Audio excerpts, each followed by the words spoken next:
गोव्याच्या मुख्यमंत्रीपदी आज संध्याकाळी मनोहर पर्रीकर यांचा शपथविधी। येत्या 16 तारखेला विधानसभेत बहुमत सिद्ध करणार।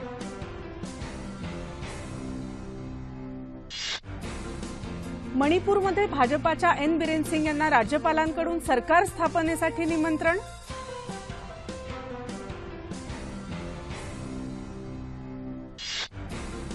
काश्मीरमध्ये पूंछ जिल्ह्यात पाकिस्तानकडून शस्त्रसंधीचं पुन्हा उल्लंघन, भारतीय सेनेचं चोख प्रत्युत्तर।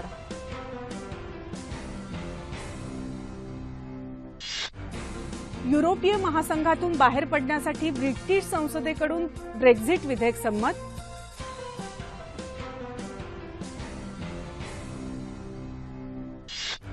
पाच राज्यांच्या विधानसभा निवडणूक निकालांच्या पार्श्वभूमीवर मुंबई शेअर बाजारात 600हून अधिक अंकांची उसळी, रुपयाही मजबूत।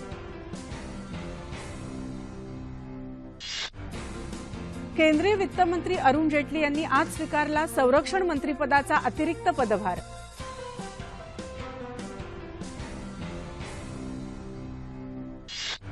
चीनचे राष्ट्रपती शी जिनपिंग यांनी चीनी लष्करात नवीन तंत्रज्ञानाचा वापर करण्यावर दिला भर।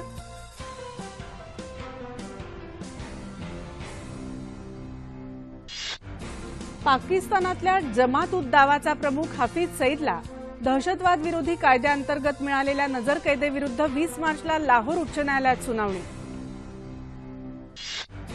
विमुद्रीकरणानंतर चालू आर्थिक वर्षात दुचाकी वाहन उद्योगात 7.8% वाढ अपेक्षित।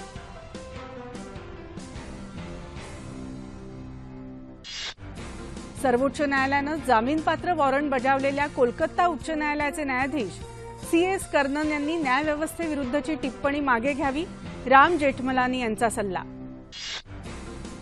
ज्येष्ठ साहित्यिका मालती किर्लोस्कर यांच्या पार्थिवावर सांगली इथं काल रात्री उशिरा अंत्यसंस्कार।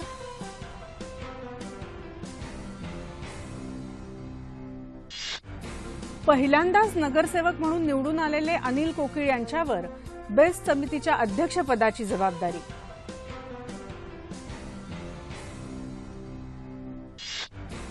ICC कसोटी क्रिकेट क्रमवारीत अष्टपैलूंच्या यादीत अश्विनची सर्वोच्च स्थानी झेप, फलंदाजांमध्ये विराट कोहलीची 4थ्या स्थानावर घसरण।